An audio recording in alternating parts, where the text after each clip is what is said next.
ebyewunyisa tebiggwayo. Ebigambo ebyewunyisa tebiggwayo. Ampuliriza. Nze Eke Master natudde dda. Ogenda kulya ebigambo otye, ogenda kulya ebigambo weewuunye. Kakati Abaganda baagera ne bagamba nti ebiyita ekiro ne Kabaka yeetikka. Kakati no mu nsonga eno gwe tulokkalire ogenda kulaba era ogenda kulya ebigambo ebitiisa. Omusajja mbu Amanyi gy'agajja, omusajja mbu agenda n'asaba enzaalo. Kakati nno omusajja Omusamize Ssaabasamize abotodde ebyama. Ogenda kubeera ng'obiraba wano wennyini nnyini ku Eke TV. Kakati nno ababaka ba Nuupu abali mu Parliament bongedde okwesala akajegere. Speaker Anita Amongo gamumyusedde era ebigambo ye tabitegeerangako okuva wano lwe basalawo okwekalakaasa ne bafuluma Parliament bamufuukidde akayinja mu ngatto. Kakati mu mbeera eno tulambula ne Haji Miti musomi wa dduwa alina ekizibu wenna tolonzalonza kona ku nnamba eyo ajja kubeera ng'akuyamba ku kizibu kyo ekyo kimaze ebbanga nga kikusumbuwa akusomere edduwa mukwano gwange ampuliriza. Sigenda kubeera nga nandagga nnyo wabula kansobe twale katono nnyo e Nigeria waliyo ebigambo ebivuddeyo ng'omusajja w'amaanyi amanyiddwa nga Pato Ranking ono atendereza Bobi Wine. Mu Uganda ekintu ky'olina mu kigalabanja mukizannyisa kyokka e Nigeria ono Bobi Wine bamulabanga mezaya, bamulabanga mununuzi, bamulabanga mwoyo gwa ggwanga. Kyokka ekikwewunyisa e Uganda tumuyina naye ate munnange tumugalabanja. Sooka oli akatambi kano tusimbule. Aka Pato Ranking olwate twolekere wabula nga ye Tamale emirundi Junior agonze akkiriza amaanyi ga Bobi Wine akakasizza obwongo Bobi Wine bw'alina n'agamba nti abasajja ba Nuupu ku luno batuufu ekitagambikako. Nzikiriza abasajja ekyamazima batuufu. Kakati ono njagala okimanyi nti y'omu ku bakritiki aba NRM wabula ng'ono lubiseera ebimu avaayo n'alaba amazima era n'agogerako ensonga entuufu. Kitegeeza nti abantu bano balya ssente naye babasasula kubeera nga mukwano gwange ampuliriza bano beesiriwaza. Ono avuddeyo n'ayasa ebyama ebikanze ne taata we era ne bitambulira ddala ne bituuka ne ku bakulu mu NRM. Bannayuganda abaawambibwa, bannayuganda abattibwa nga basajja bacca kuba zi diversion eka ne mu kibira ne bannayuganda balemeddeko mu kubanja abantu. Wabula kansoka kuje e Nigeria olaba abasajja bwe bawaana bwe batendereza n'okusuuta erinnya Bobi Wine. Tugende mu maaso. I'm from Nigeria,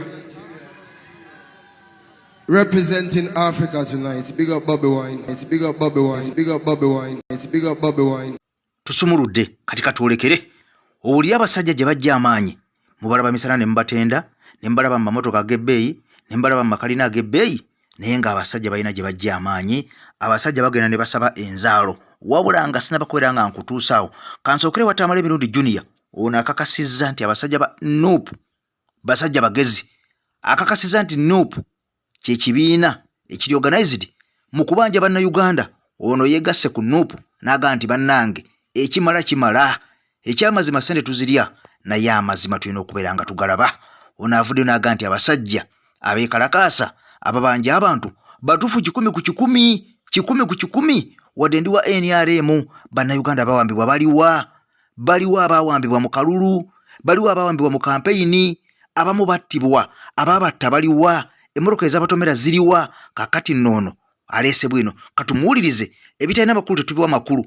Twagamba buli munda Uganda yina ne baba NRM nga Aleese eddoboozi lye nga ligatta ku Uganda empya ekulukuta amatano mbisi gwenjuki. Tujja kulizanya ku Eke TV kasitobanga tokuritisizinze Nuupu oba bannankyukakyuka ffe tetujja gaana kuzanya, tujja kutambula nawe. Katulabe Tamale emirundi Junior tutambule ne video yaffe. Gavumenti eyolekedde obuzibu bw'amaanyi kubanga ekyamazima ddala mu kalulu akawedde twatuuka ekiseera nga buli kitongole ekyebyokwerinda piso iso geso paso miso zikwata nga sayimu obeeraawo abantu ne bajjira mu ngoye za bulijjo ne bakutwala munnange.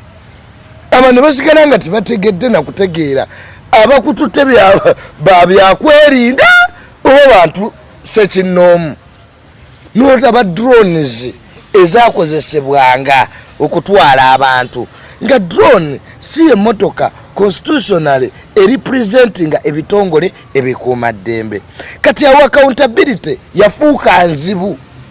omuntu oyawambibwa omubanjani omubanja iso omubanja CMI omubanja poliisi omwogezi wa poliisi on record avuddenyo nagaffe poliisi oyo sifa abakola ki sifa abamuyina ekintu ekisinga okwewuunyisa kubanga mu constitution teriyo kitongole kirala kikkirizibwa kukwata muntu ng'oggyeko ki poliisi era abakola constitution eno baali bagezi kubanga bategeera for izaki accountability nti omuntu tujja munonya kakati bamutwala amunoonya munonyeze ku poliisi. Ekyokubiri ebitongole bino nabyo byafuna obunafu bw'amaanyi omuntu we bamukwata either ow'ennamba ya looyawo oba eya famire yo nti bannange ettaamale tumuyira ku nsonga bweti ne bweti era mujje alikireka ne famire z'abantu tezaakubibwanga masimu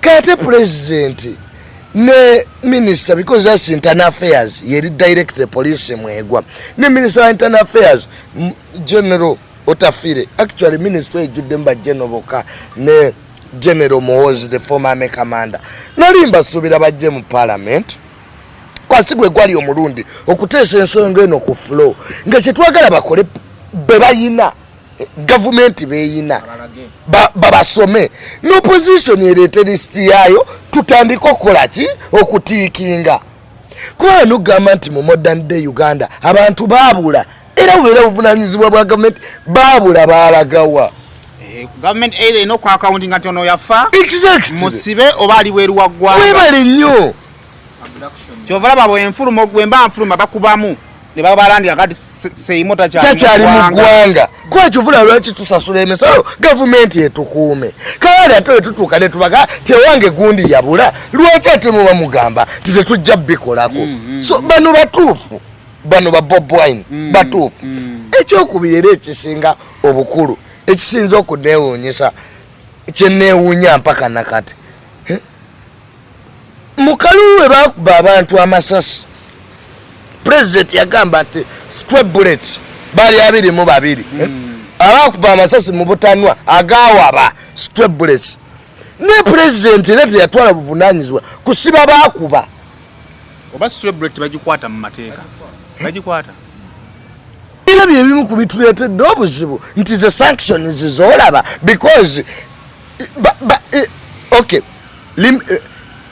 force gyokozesa ng'ojjawo abeekalakaasi tepimwa mu nsi yonna naye engeri gyokikolamu kyekikulu nti abeekalakaasi bayinza okuba ano nga tebali amudi n'obakuba amazzi gano agasiiwa ne bakolaki ne badduka oba ne bakwatira gazi niye abeekalakaasi batalina mundu obagirayo otya ttanka kale noga nti these were rioters kiba kitegeeza nti era waaliwo obunafu obwakolaki obwaliwo diversions ne bwe zinaabeerawo meka oba 10 oba kakadde oba mitwalo emeka bannayuganda tulemeddeku twagala bantu baffe twagala bakibalama twagala baddamulira ne bannaabwe abalala 16 abaabuzibwawo minisita Kayindo Tafiire minisita Muhoozi bajje mu parliament ku lwa gavumenti baleete accountability ey'abannayuganda kubanga tuwa emisolo lwaki abantu babuzibwawo ng'ate bano bagamba bajja kuleeta mirembe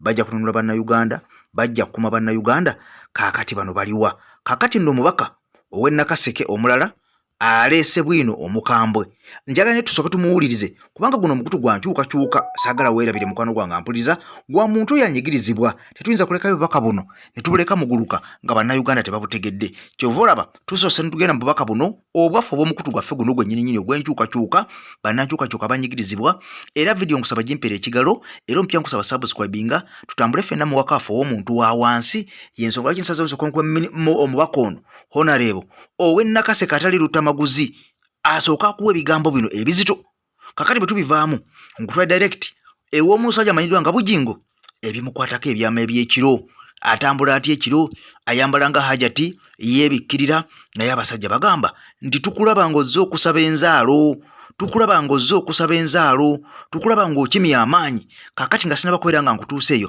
kansooka twale wa honorable MP ono oli ebigambo bino mukwano gwange bikulu nnyo tosaana kubeera nga obisubwa bwe tubivaamu kutwa direct ew'omusajja ayambala nga abakazi ekiro ng'agenza okukima enzaalo. Alan Manja Sebunya omubaka wa Nakaseke Central omubaka w'abantu ab'ensonga era okuva mu Bulemeezi musaza Aleese abasajja kabaka eri Bulemeezi. Olwaleero ng'ababaka abali ku ludda olulaba ebintu nga abantu bwe bandibirabye nga ffe twafuluma Parliament era ng'olwaleero waliwo embeera nga sipiika agamba nti entuula bwe zinaaweera bwe ziti okusuka entuula 15 era ndowooza kati zigenda mu 67 nti oba oliawo ababaka tusobola okuggibwa mu Parliament. Ensonga endala okuggibwa ku committees, ensonga endala ababaka obutatambula n'ensonga endala nyingi, naye ng'ababaka olwaleero ensonga gye tuliko era gye tulemeddeko ensonga y'Abannayuganda, ensonga y'abantu. Nze ensonga si yange ng'omuntu oba si yaffe ng'ababaka wabula y'Abannayuganda. Era lero nebaza abantu b'e Nakaseke nti basiimu olw'okubeera nti tuyimiridde ku nsonga y'okubanja abantu baffe abatalabika. Abantu baffe abatalabika be tubanja be twetaaga ebbanga lyonna, kubanga abantu 18 okubeera nga tebalabika okutuuka kati nga gavumenti erina okwakauntingira abantu bano nga tebatubuulira wa gye bali. Bakibalama, Baddamuliba, Wangolo n'abalala bangi. Omuntu ataluwanjibwangako bantu be yasobola okulowooza nti bino tuli mu katemba, tuli mu kusaaka. Nze bampambira abaana bange oba abavubuka bana nga mulimu n'avuga Costa yaffe Sebunya Yasini, ne bawamba Alex, ne bawamba Khalid, ne bawamba Kajimu Fred. Abaana ne tuteekawo embeera n'enjogera nga ku floor ya Parliament, n'embeera ku radio, ku TV, non-raising ensonga zino, ne tuteekamu Abiyasikopasi ekibiina kyaffe ekya Nuupu, mpaka bwe babasuula ku Semu, ne babasuula wali ku police station eya Jinja Road nga babamaze batulugunya ku Semu ayembuya, naye ng'ate balekayo abaana abalala bangi. Olwaleero bwe tujja ne tubanja abantu baffe tuba tituli mu katemba. Olwaleero waliwo ensonga endala abaana baffe ba political prisoners abali mu makomera olw'ebyobufuzi nga babaleeta mu kooti martial, ekintu ekimenya amateeka nga ne constitutional court yakirulinga out nti si tekiriyo, kimenya amateeka. Olwaleero nga abasiraamu kyafuuka kivumu, olwaleero eddiini yaabwe nga abantu abasiraamu olwaleero bayiganyizibwa. Tukijjukira bulungi ku mulembe gwa Kayihura, tuuka makomera waliyo basiraamu baliyo bayitirivu. Olwaleero bw'otuuka ku kitta abantu ekyaliwo mu kalulu ka 2021 lwe bakwata pulezidenti waffe Robert Kyagulanyi Ssentamu, olomoosa abantu abayitirivu abasoba mu 10. Akalulu konna twetaaga accountability. B'ofiisa ki abaabata, patrols ki ezaakola bino ebikoloberwo. Katolaayo bwe tujja ne tudimandinga platform gye tulina eya kufulo ya Parliament, ne tugamba minisita muveeyo munnyonnyole, Jimuwezi muveeyo munnyonnyole, Bamuwoozi muveeyo munnyonnyole. Tulowooza nga liifali waffe, sipiika waffe, custodian wa Parliament w'essiga erina okucekinga gavumenti, erina okucekinga executive, red card yandibadde tagiwaffe ng'agiwa bali abali ku executive okubateeka ku nninga bajje baakauntingire ensonga zino. So naye tulowooza ffe zino ensonga tulina okuzimirako era tukyali mu boycott. Ebyobutatambula, ebyobutabeera mu komiti, ebyobutagenda mu East African Games, ensonga enkulu y'abantu y'Abannayuganda, ensonga ezirimu ensonga l'eddembe ly'obuntu. Era ezo tugenda ziyimirirako lubeerera okutuusa oba oliawo gavumenti executive evuddeyo n'enteekateeka ennungamu n'okutunnyonnyola ensonga zino zigenda kukolebwako zitya okutuusa nga statement ereeteddwa ku fulo ya Parliament. Oyo mubaka amayiddwa nga Alimanja Sebunya, mubaka w'e Nakaseke Central era ali ku ludda oluvuganya gavumenti mu Parliament. Agamba nti kabe lubaale, kabe katonda, kagwake keetonye, kawe emisana kabeere kiro, oba bbugumu bakwa mpewo tebagenda kuva ku mulamwa, oba babamma ssente, oba babamma ebyentambula, oba babagoba mu offices, oba ne kukuna kugoba mu Parliament, oba kugaana kukiikirira Uganda mu mpaka za Africa eza East Africa eza Parliament, tewali buzibu naye nga balemedde ku nsonga yaffe ey'abannyinaffe ey'Abaganda baffe abo abali mu nkomyo abatamanyikiddwako mayitire gaabwe oba balamu oba bawambibwa ku Essabo abawozesebwa mu kkooti ez'amagye nga ne kkooti eramula ssemateeka oba etaputa ssemateeka yavayo n'ekakasalunye nti abasajja bano tebadina kubeera nga bawozesebwa mu kkooti zino ez'amagye kubanga si basirikale basajja bantu ba bulijjo n'abakazi bagibwe mu makooti ago naye abasajja balemerako era babawozesa nga batwala mu makooti ago. Kakati n'omukwano gwange ampuliriza kasooka twale mu vidiyo eno ey'omusajja ono saababundusi omusajja ono Ssaabasambwa avuddeyo n'akawaŋŋamula naga nti okuwamba abantu kibi tukivumirira naye ensonga zonna muzikomyewo mu bajjajja. Abasajja bajja kusesema bakibalama mukomyewo ensonga mu Ssabo wabula akatambi kano kawa obudde okawulirize kano kennyininyini ketwolekeramu. Omusajja ono alinga alaga nti musawo Muganda naye akulaza ebyama ebifaayo mu Bayibuli n'akulaga n'ebiyita ekiro. Abasajja bambalanga abakazi ne bagenda ne basaba Amanyi ne basaba Enzaalo ne basaba obugagga. Kakati no tulokalire kamaleeyo ojja kakasa omusajja bayogerako bituufu. Abantu bafuze emyoyo gy'abantu olwaleero oyinza okuwulira abanupu nga babanja Kibalama timuwulira nga bamubanja ne bagamba bayafa n'abantu abalala bangi era naffe tukivumirira okubanga abaana b'abantu battibwa obwereere ekyo tukikola ki tukivumirira naye abanupu Kibalama munoonya wa bwereere mujja mu Ssabo tumuyite oba muzimu gujje gubabuulire nti yafa. Siyewawo mutegeere bulungi mubanje nga mutegeera kubanga Kibalama ddayo n'atuga abantu be njogedde ku Kibalama naye gwe geraageranya abalala bonna bafudde nga tomanyi gye bafiiridde. Ogenda bugenzi mu Ssabo Katonda waffe yateerawo enkola ennyangu n'otuula ne bakoowoola. Bwe bamala okukowoola emyoyo ne gikka kubanga Bayibuli egamba Nabbosi Omuyozereeri yatuula mu maaso ga Sawulo n'amugamba nninyisiza omuzimu gwa Yokaana nyinyisa n'omuzimu guli ogw'endoole n'amugamba nti naye olimba si gwe Sawulo eyatta abaganga bonna kati oyagala kunkema wabula ndaba okufa mu maaso ga Katonda ng'akusembedde ogenda kufa n'abaana bo n'ezzadde lyo tolidda ku nsi kuno kubanga yatta abalaguzi mu Bayibuli. Ani yalinyisiza Sawulo omuzimu ye Nabbosi Omuyozereeri eyamuyitira omuzimu ogw'endoole. Kakati Sawulo yagenda wa muganga ng'ajjeko amagandula yeebuzaabuzizza olwazikubamu ensimbi n'amugamba nti nze nkulabye gwe Sawulo. Kati naffe tubalaba nga mukyusiza ebyambalo ba Bujingo naye ne tubula tugaa nti gwe Bujingo onoonya luzaalo. Tubalaba siyewawo tubalaba nga muzze kakati timunoonya Kibalama timunoonya bantu bonna mufuneeyo Essabo lye mwesiga kubanga principal musajja Omusamize muzzukulu w'abamweyana mufuneeyo Essabo lye mwesiga mutuule bayite emizimu babalinyisize emizimu egyafa gigenda babulira nti gyafa abalamu tugenda balagirira amakomera gye bali. Ngugambye nti biyita ekiro ne Kabaka yeetika. Kakati n'omukwano gwange ampuliriza tuwerabira vidiyo yaffe giwa Kigalo olwo buli Munnayuganda asobola okubeera ng'afuna vidiyo eno buli lw'ogikaonako oba ogisindikidde abantu abalala 10 nabo bagirabe.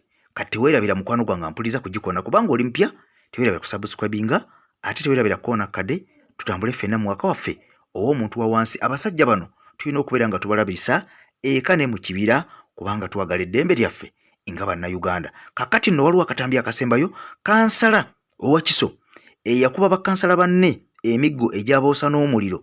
Kakati ono ayolekedde akaseera akazibu. Ebigambo bino ogenda byerabirako katuve wa Hajimiti ate nabyo mbikuwe obirabe nti abasajja tebatudde ono asimattuse.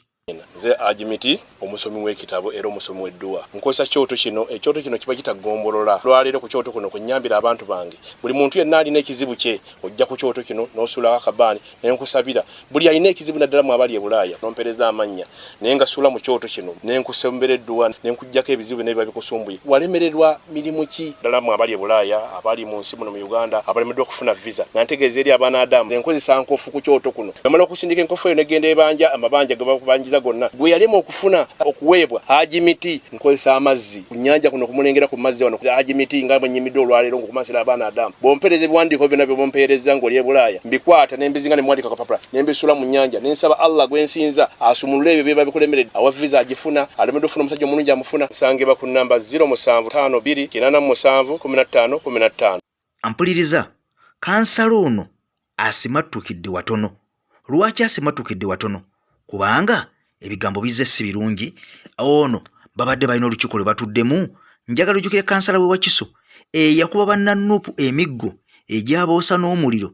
Bano nga baalya mu lulime ne mu luzise ne balyamu nuupu olukwe ne bagaana okubeera nga balonda ababaka ba nuupu oba bakansala ba nuupu ku bukiiko obw'enjawulo ku disitulikiti ku ggombolola ey'e Wakiso, ate ne balondamu aba NRM wadde nga aba nuupu be basinga obungi mu kibiina, be basinga obungi mu kiraasi, be basinga obungi mu kitundu kino. Naye kyagenda okujjuukiriza ng'abasajja ba NRM bawangudde, nga kitegeeza nti ate aba nuupu balonda ba NRM. Kakati omusajja ono asimattuse okugajambulwa, akatambi kakano kakuleeteddeko okalabe mukwano gwange ampuliriza. Ate nkusaba Mukama akumpeere ebisinga obulungi, akwekiringa ebiringa obugulu bw'eggongolo, olwo tusigale nga tukwakwatagana n'olunaku lw'enkya tukwatagane mu mwaka waffe. Bye bye. Poliisi okuva e Bulenga ne Bulobe ezinzeeko olukiiko lw'eggombolola ya Mumyuka Wakiso okusobola okukwata kansala Robert Ssegawa eyaswanyula emboko bannakibiina kya NUP banne gye bavuddeko ng'agamba nti baali batuuse okwekiriranya n'okulya olukwe mu kibiina.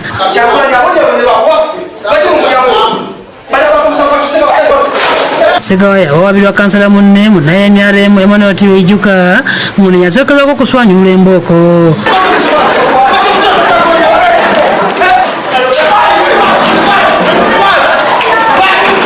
Olukiiko lubadde lukubizibwa Daudi Kabaale akola ku nsonga z'omusolo mu disitulikiti y'e Wakiso nga babadde basomesa abakulembeze ku ngeri y'okusoloozamu emisolo era ng'ebigambibwa kansala bibadde tebinnaba bukala, ate poliisi weeyingiridde nekiriridde kajagalalo. Kyokka kansala Ssegawa olubitegedde nti poliisi netakiika mu lukiiko lwabwe yandibanga enonya ye afulumya atambula mpola ng'atategedde awatali wadde okupapa, era bw'atyo n'awulira mu kisenge kya Kabuyonjo ekiriraanye akasiko nga tekitegerekese oba nga naye yeesozza ensiko. Okufuluma kwa kansala Ssegawa kusigaddeko wanisiza emitima bakansala banne nga balowooza nti yandibanga agenze kunoonya mbooko abaddemu envuunula bibya nga ne Kabaale abadde asomesa ku by'omusolo afulumye sikulwa nga naye ku mulundi guno bamuyisaamu embooko.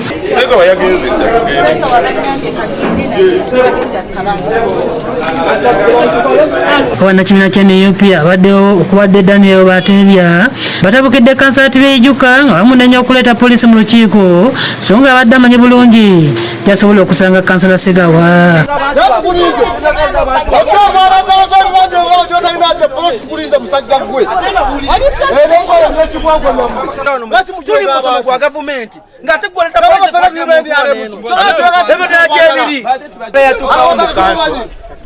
Nze nsuubire era enda kugwera mu kanso wabula so si kuleeta bantu ba mundu ate mu kanso. Sisobola kulekeraawo nze eyakosebwa ndina okufuna obwenkanya. This man ndina omunoonya, ndina okukozesa amateeka gamunoonye okutuusa lw'anaavunaanibwa.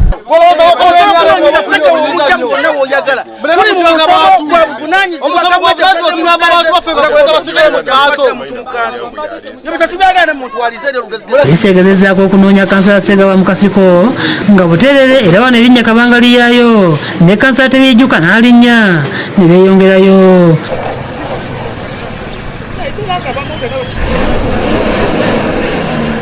Oluvannyuma olukiiko luzzeemu okutojjera.